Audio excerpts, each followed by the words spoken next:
जय माता दी दोस्तों। माता रानी की कृपा आप सभी भक्तजनों पर बनी रहे। आपके जीवन में सुख समृद्धि और खुशियों का भंडार हो। आप सभी श्रोताओं को शारदीय नवरात्र की ढेर सारी शुभकामनाएं।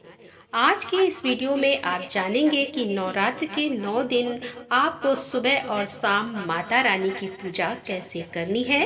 कम से कम सामग्री में आप किस प्रकार पूजा कर सकते हैं।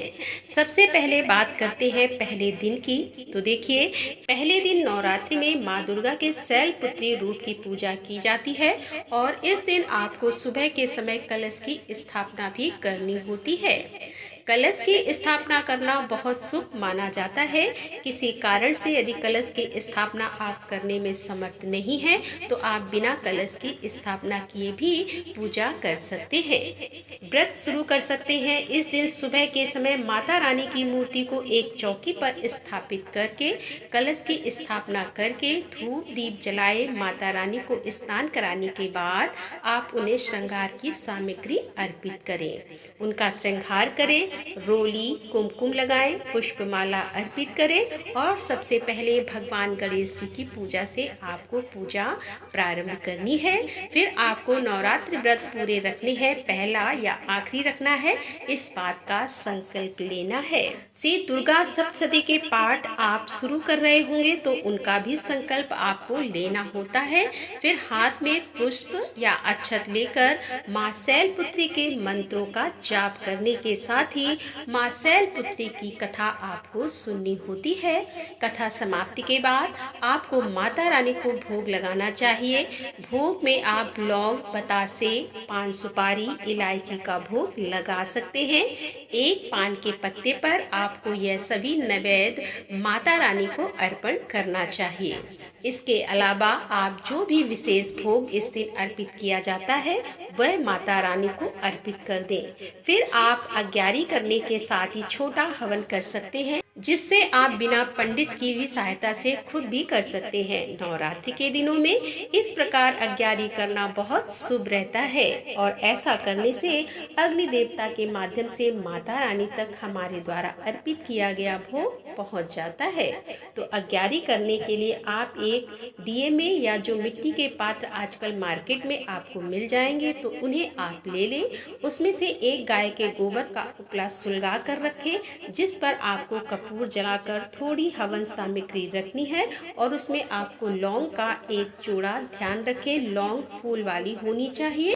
लौंग का एक जोड़ा घी में डुबोकर अग्नि में रखें। जो आपने उपला सुलगा हुआ है उसमें आपको अर्पित करना है। और फिर लौंग के जोड़े के अलावा आप बताशा, पान का बीड़ा, यदि हो सके तो पान का बीड़ा नहीं है तो पान का पत्ता आप उसके साथ में सुपारी, इलायची और बतासा यह अग्नि देवता को समर्पित करें और भगवान से, माता रानी से प्रार्थना करें कि अग्निदेव, हे माँ भगवती, हमारे द्वारा अर्पण किया गया यह नैवेद्य आप स्वीकार कीजिए। इस प्रकार अग्यारी करने के साथ ही आप सबसे अंत में जल का छींटा उस अग्यारी वाले पात्र के चारों ओर देकर हाथ जोड़कर क्षमा याचना कर लें, ताकि अगर पूजा की किसी विधि में आपसे कोई कमी हो गई हो, कुछ भी कमियां अधिक हो गया हो, तो माता रानी उसके लिए आपको क्षमा कर सके। सुबह के समय आपको कपूर जलाकर आरती करनी चाहिए। कपूर जलाकर आरती करने से घर की सारी नकारात्मक ऊर्जा दूर हो जाती है और मंदिर के अलावा पूरे घर में गंगा जल का छिड़काव भी करना चाहिए। इसके बाद दिन भर उपवास रखें। यदि उपवास नहीं रख रहे हैं तो केवल एक समय सात्विक भोजन आप ग्रहण कर रहे हैं तो उस बात का ध्यान रखें, उस नियम का पालन आप करें और शाम को भी एक बार फिर से विधि विधान से माता रानी की पूजा करनी चाहिए। शाम की पूजा आप शुभ मुहूर्त में कर लें।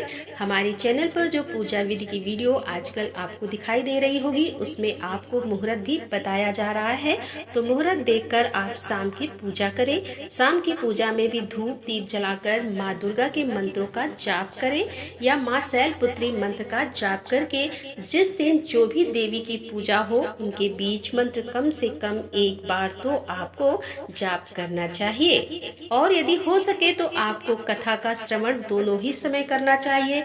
यदि ऐसा ना कर पाए तो केवल शाम के समय ही दुर्गा चालीसा का पाठ और आरती करके जो भी फलाहार आपने माता रानी के लिए बनाया है उसे माता रानी को अर्पित कीजिए और उसी को प्रसाद के रूप में ग्रहण कीजिए।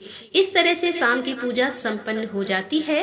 हो सके तो मंदिर में बैठकर 1 या 2 भजन आपको गाने चाहिए। ऐसा करने से माता बहुत जल्दी प्रसन्न हो जाती है।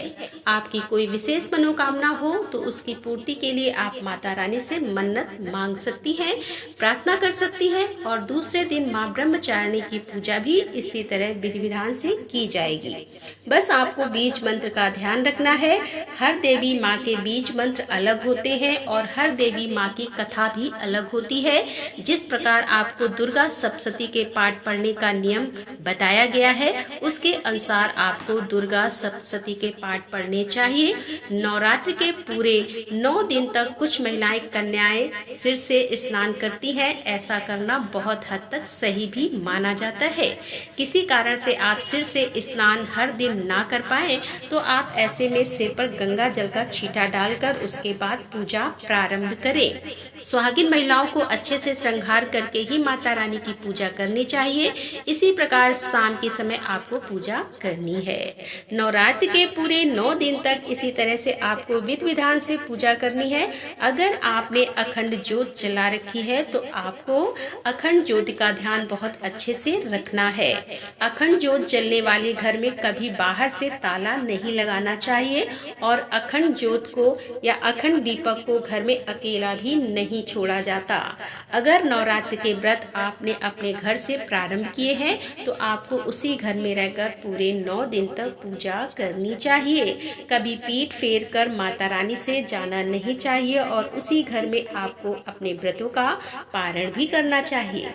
इसी तरह तीसरे दिन माँ चंद्रघंटा की, चौथे दिन माँ कुष्मांडा की और 5वें दिन माँ स्कंद माता की, 6ठे दिन माँ कात्यायनी की और 7वें दिन माँ कालरात्रि की पूजा आपको करनी है। जिन लोगों के घर में अष्टमी के दिन कन्या पूजन होता है और जिन्होंने नवरात्र के पूरे व्रत नहीं रखे हैं उन्हें 7वीं तिथि के दिन ही महाकालरात्रि की पूजा करके दिन भर उपवास रखने के बाद अष्टमी तिथि को शुभ मुहूर्त में कन्या पूजन करना चाहिए।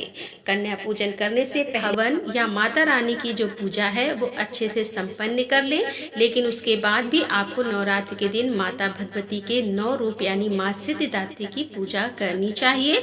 और जिनके घर में नवमी के दिन कन्या पूजन किया जाता है तो वो लोग जो पूरे उपवास रखने में समर्थ नहीं है उन्हें अष्टमी तिथि के दिन माँ महागौरी की पूजा करके फिर सारा दिन उपवास रखकर नवमी तिथि को शुभ मुहूर्त में कन्या पूजन करना चाहिए। यह थी आज की वीडियो। उम्मीद है यह जानकारी आपको पसंद आई होगी। हमारे चैनल पर नवरात्र की कथाएं भी इन दिनों सुनाई जाएंगी।